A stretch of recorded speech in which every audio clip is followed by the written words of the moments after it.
Are stainless steel grill grates worth the upgrade on a gas grill? I bought a set to see if they're a waste of money. These ones are from Culi Metal, made in China, and I bought them on Amazon for just under $80. These happen to be the 7mm thick versions, but they also have 9mm thick rods if you want to spend just a little bit more money on your grill grates. And these ones are 304 stainless steel, and I verified that by using a magnet, and it did not stick to these grill grates. And that means they have less iron, which makes them more rust resistant than a lot of other grill grates that are out in the market.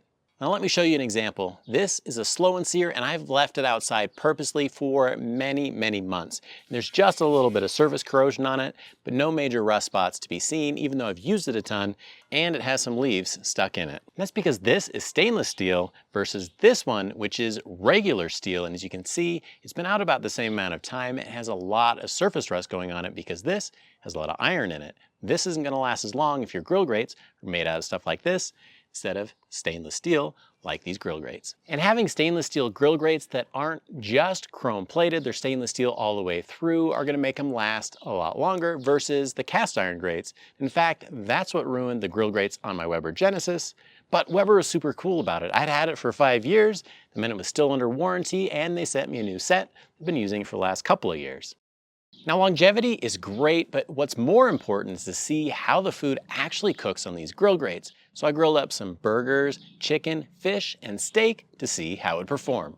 And the elk burgers were up first, and they had no problem either on the cast iron or the stainless steel grill grates. They had no sticking issues whatsoever, even though that grind was pretty lean, so there wasn't as much fat to be able to keep it from sticking. And once those burgers were on a bun, you really couldn't tell the difference between the two.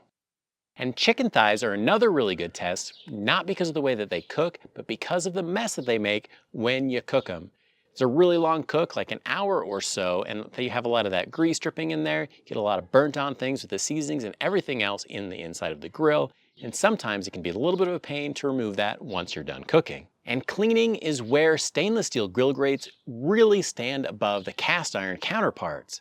They are much easier to clean with a standard wire brush. You just scrub them down pretty quick, and all the places that your food are gonna touch are gonna be nice and clean. And when you contrast that with cast iron grill grates, you have to turn the heat up pretty high to burn a lot of that stuff off. In fact, with the cast iron grill grates, I've thrown some food on them and ended up with some very dark black grill marks. That wasn't because it charred the food, it was because there was charred food left over on the grill grates that got transplanted on to the next time's dinner. And that's really not good eats, which is nice to know that you can keep your grill grates nice and clean. And speaking of grill marks, let's see if there's any difference between the cast iron grates and the stainless steel ones when searing a nice, thick T-bone steak. For this test, I turned all 3 burners on high, but I left the sear burner completely off. That's because this side had the stainless steel grates on it, and I didn't want to have the heat be uneven, so that way the heat could be evened with just those 3 burners all across the grilling surface, and I wouldn't give one an advantage over the other. Once the grill was preheated, I threw the T-bone steaks on, and after 2 or 3 minutes, I gave them a 45-degree turn to get those nice cross-hatched grill marks that everybody loves. Another few minutes on that side, and the difference was very apparent once I flipped them over. Once they got to medium rare temps, I flipped them bone side down so they'd point face up, and you could really see the difference between the two side by side. The cast iron grates transferred a lot more heat into the steak, plus they had more contact area, which meant you had more of that beautiful crusty sear marks that I like on my steaks. On the stainless steel grates, they were a little bit more pronounced and darker, but there was a lot of space in between where you didn't get that sear. And that's where that sear burner really could have helped out, because getting a little bit higher heat would have made up for that. So if your grill isn't particularly hot, using cast iron grill grates might be a way for you to bridge that gap and get just a little bit better sear on your food. And that might be a good reason to splash just a little bit more cash and go with the 9mm thick rods instead of the 7mm ones. That gives you a little bit more heat in the grill grates before you throw the food on, and a little bit more contact area to get a wider sear mark. And the results of that searing test were pretty consistent with both the burgers and the chicken thighs. I got a little bit more browning or searing on the cast iron grates than I did on the stainless steel ones.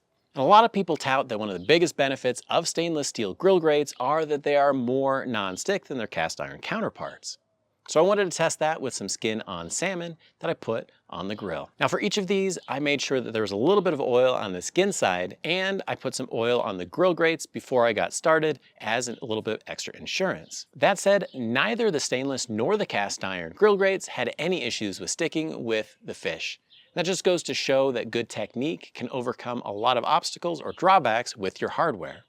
Once they were nearly cooked through, I flipped the fish so that they were meat side down and they didn't have any issues sticking there either. So are stainless steel or cast iron grill grates better? Well, it really depends on what you're looking for.